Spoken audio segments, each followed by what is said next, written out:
The uncertainty of land ownership is costing the British Columbian economy billions of dollars every year.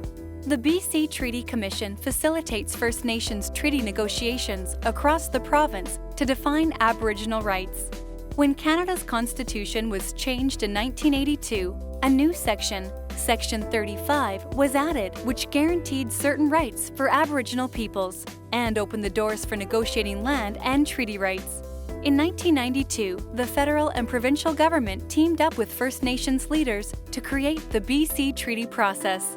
The BC Treaty Commission was set up to oversee that process. It is an independent organization that facilitates negotiations, provides public education, and distributes negotiation support funding to First Nations. Treaty negotiations are a political process involving three major parties: the federal government, the provincial government, and the First Nations. There are 203 First Nations in BC, and it is up to each of them whether they enter the treaty process. Today, approximately half of First Nations in BC are participating. There are 6 stages in the treaty process. Stage 1 is the submission of a statement of intent requiring First Nations to identify their traditional territory. Stage 2 is a meeting between the three parties to determine whether they are ready to proceed with negotiation. Stage 3 is the negotiation of a framework agreement, a kind of table of contents for the treaty. These first 3 stages are mostly administrative. The longest stage is Stage 4.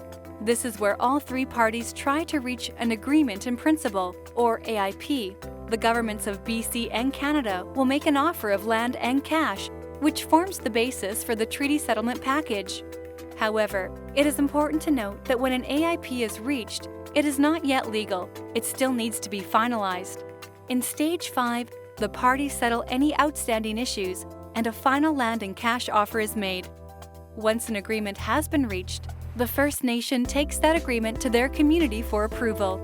If the vote is successful, it goes to the BC Legislature, and finally, the Canadian Parliament for approval. In Stage 6, the treaty is put into effect and a new relationship begins. Treaties require lengthy negotiations, thorough research, and extensive consultation with communities and governments. Most are 25 chapters, over 200 pages, and cover a full range of issues such as land, cash, self-governance, fish, wildlife, culture, programs and services, and other important rights. They also cover opportunities for economic development, which help communities to grow and sustain themselves into the future. Settling treaties will bring reconciliation and benefits for all First Nations, British Columbians, and Canadians. The BC Treaty negotiations process helps First Nations to regain control and jurisdiction over their lands in their traditional territories. First Nations will be self-governing and no longer under the confines of the Indian Act. This gives the First Nation autonomy in decision-making that creates a better future for their people. To learn more, please visit bctreaty.ca.